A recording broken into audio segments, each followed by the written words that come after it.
Hi, ഞാനേ ഇന്നിങ്ങനെ പപ്പടം കാച്ചിക്കൊണ്ടിരിക്കുന്നത്. ഞങ്ങൾ സ്ഥിരമായിട്ട് വാങ്ങണ പപ്പടമാണ് കേട്ടോ.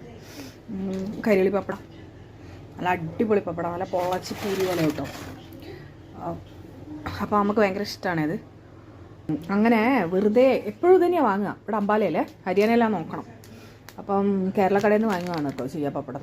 അപ്പോൾ അങ്ങനെയുണ്ട്. ഇതാ കൈരളി പപ്പടം എന്ന് കണ്ടേ. വെറുതെ കൈരളി പപ്പടം എന്നാണ് നമ്മൾ പറയല്, കുറേ ആയി വാങ്ങുന്നു. പക്ഷേ അതിൻ്റെ സ്ഥലം എവിടെയാണെന്ന് ഞാൻ നോക്കിയില്ലേന്ന്. അപ്പോൾ സ്ഥലം ഇങ്ങനെ നോക്കുമ്പം ഇടിമുഴിക്കൽ എന്ന് പറഞ്ഞാൽ ഈ കണക്ക് ഞങ്ങളെ വീടിൻ്റെ അടുത്ത് പറഞ്ഞാൽ ഒരുപാട് ദൂരോട്ടൊന്നുമല്ല, 2-3 കിലോമീറ്റർ ഇത്രയേ ഉള്ളൂ. നമ്മൾ ആ ഭാഗത്താണ് ഇടിമുഴിക്കൽ കൂടിയാണ്. ഇടിമുഴിക്കലാണ് നമ്മളെ സ്റ്റോപ്പ്. അപ്പോൾ അത് ഭയങ്കര കോയിൻസിഡൻസ് ആയിട്ട് തോന്നിട്ടോ. പിന്നെ രണ്ടാമത് ഈ പപ്പടം കാച്ചുന്ന എണ്ണ ഏതാണെന്നറിയോ? കാണിച്ചു കേട്ടോ. MP. ഇത് തണുപ്പായതുകൊണ്ടാണ് കേട്ടോ അങ്ങനെ മുറിച്ചാണ് എടുക്കുക. കാരണം അത്രയ്ക്ക് ഇതുണ്ടാവുക, കട്ടയുണ്ടാവും കേട്ടോ. ഇവിടെ ഭയങ്കര തണുപ്പല്ലേ. അപ്പോൾ ഇത് എടുത്തിയാണെന്നറിയോ? ഇത് രാമനാട്ട് തരാം.